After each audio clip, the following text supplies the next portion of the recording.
नमस्कार दोस्तों, कैसे हैं आप। मैं राजेश अग्रवाल पन्ना कंपटीशन क्लासेस में आपका बहुत स्वागत करता हूं। प्राचीन भारत की लेक्चर सीरीज में लेक्चर नंबर 51 आपके सामने लेकर, जिसमें मौर्य काल का भाग 5 कवर करना है। आज मौर्य काल का राजनीतिक जीवन कवर करेंगे और राजनीतिक जीवन में सबसे पहले जो सम्राट हैं वो चंद्रगुप्त मौर्य हैं। चंद्रगुप्त मौर्य के बाद बिंदुसार, बिंदुसार के बाद अशोक, अशोक के बाद दशरथ, इस तरीके से कवर करेंगे। तो मौर्यकालीन राजनीतिक जीवन में चंद्रगुप्त मौर्य, उसके बाद बिंदुसार, के बाद अशोक, के बाद दशरथ, यह क्रम रहेगा। सबसे पहले चंद्रगुप्त मौर्य 322 से 298 बीसी, ठीक है।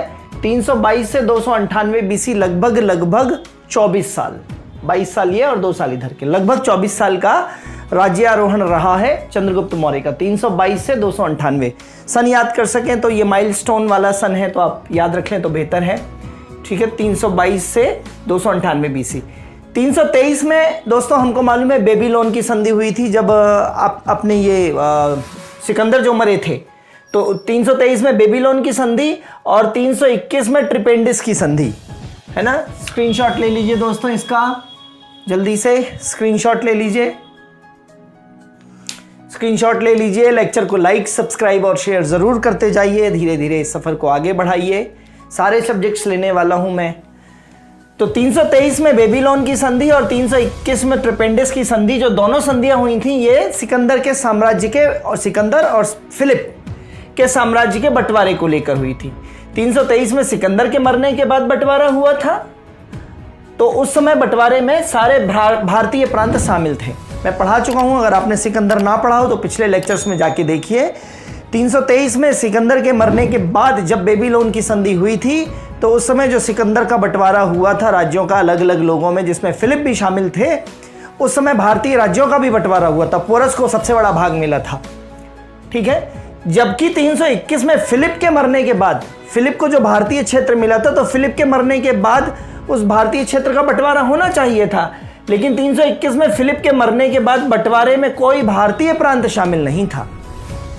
अब 321 में फिलिप के मरने के बाद जो संधि हुई थी वो ट्रिपेंडिस की संधि हुई है, और ट्रिपेंडिस की संधि में कोई भारतीय बंटवारे में कोई भारतीय प्रांत शामिल ही नहीं है।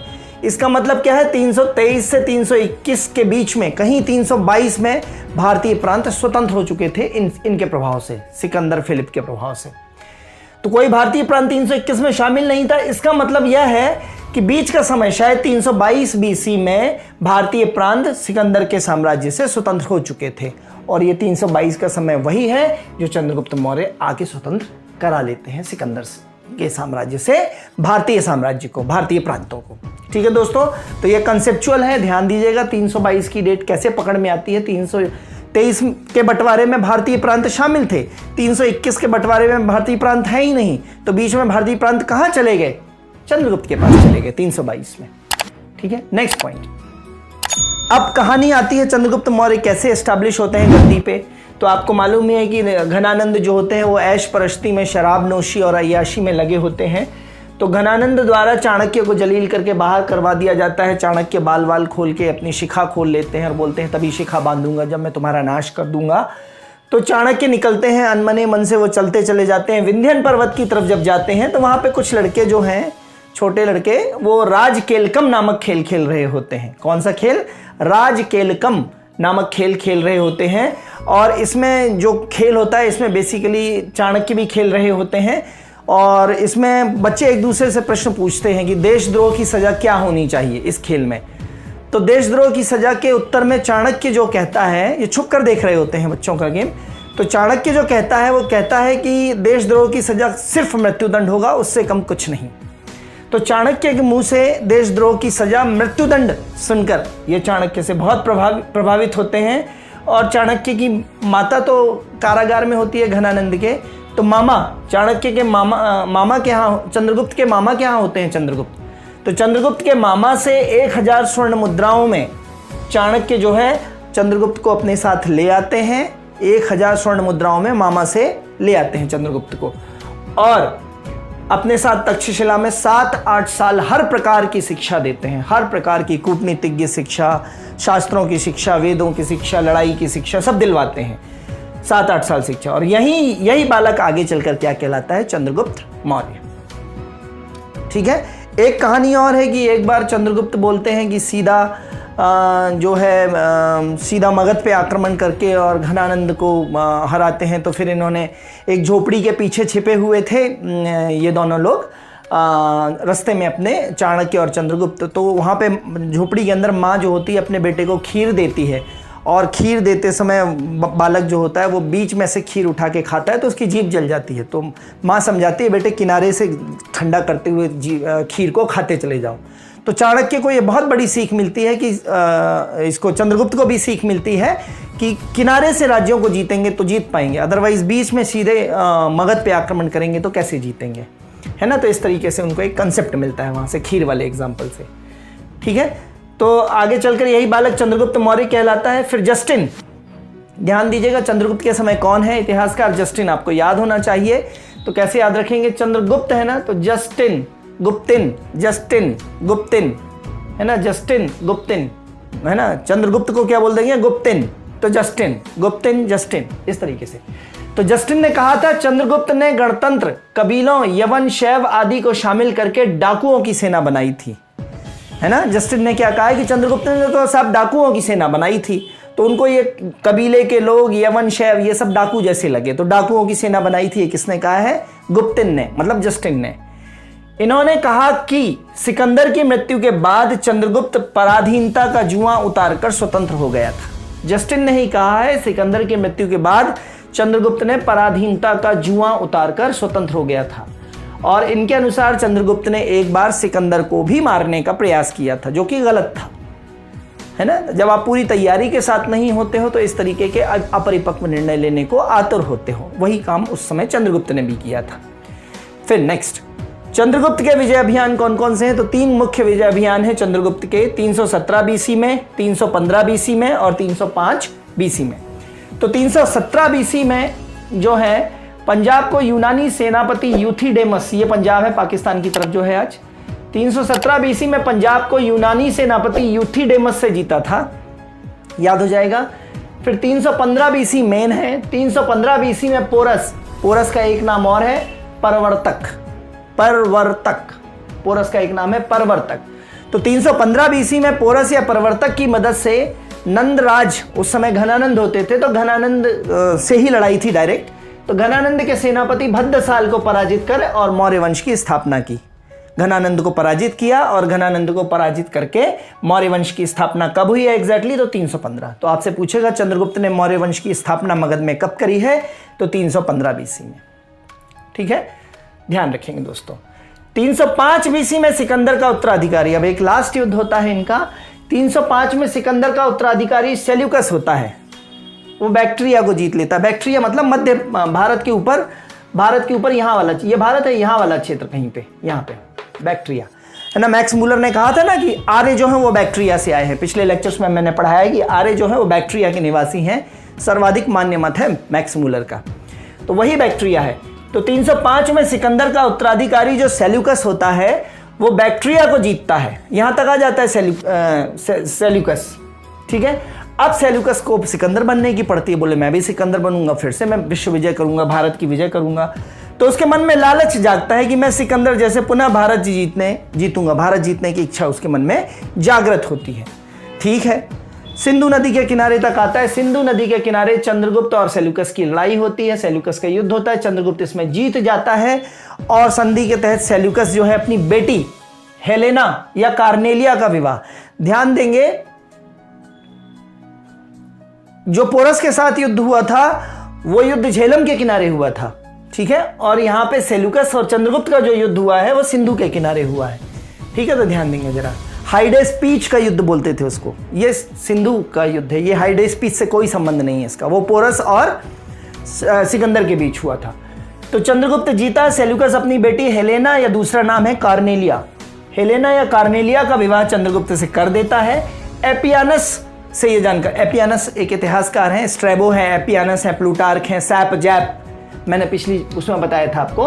तो एपियानस से ये जानकारी मिलती है कि कार्नेलिया का विवाह चंद्रगुप्त से हुआ है, ध्यान दीजिएगा, एपियानस से ये जानकारी मिलती है। इसी समय सेल्यूकस का राजदूत जो होता है मेगास्थनीस, सेल्यूकस का एक राजदूत होता है मेगास्थनीस, जो 305 से 299 बीसी तक चंद्रगुप्त के दरबार में भी रहता है।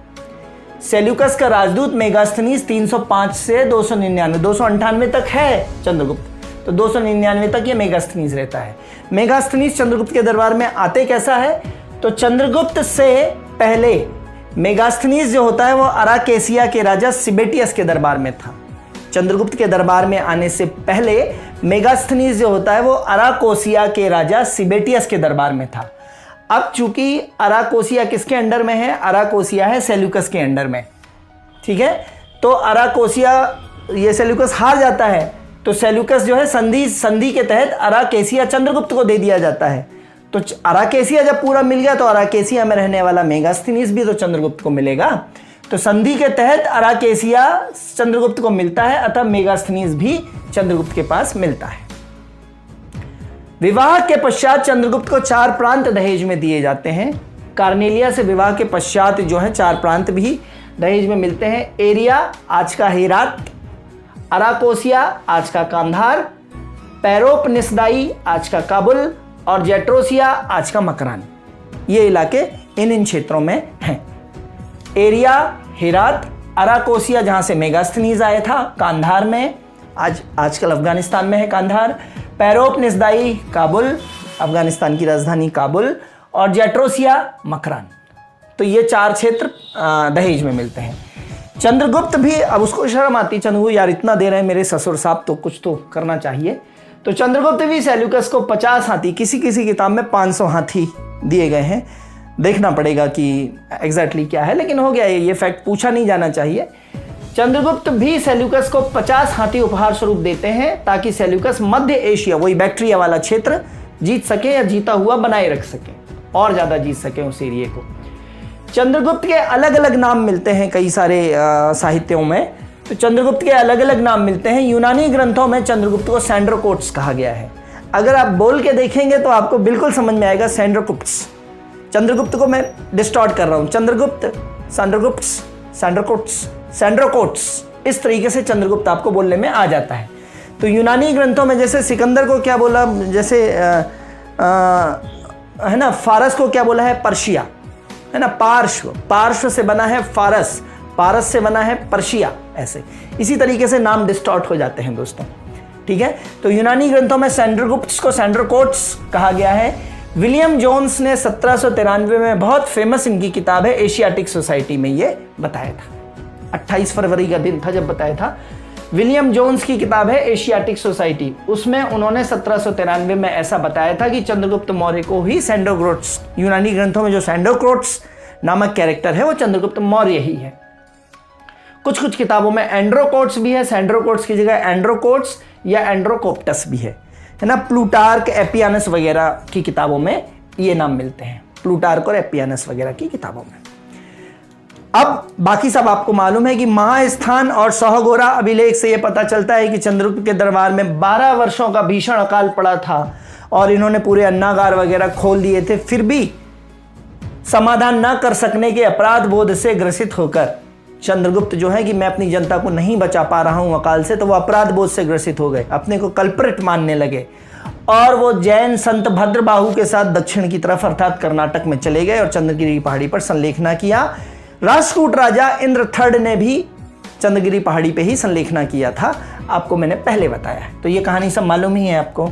सोहगौरा और महास्थान अभिलेख में ऐसा लिखा है।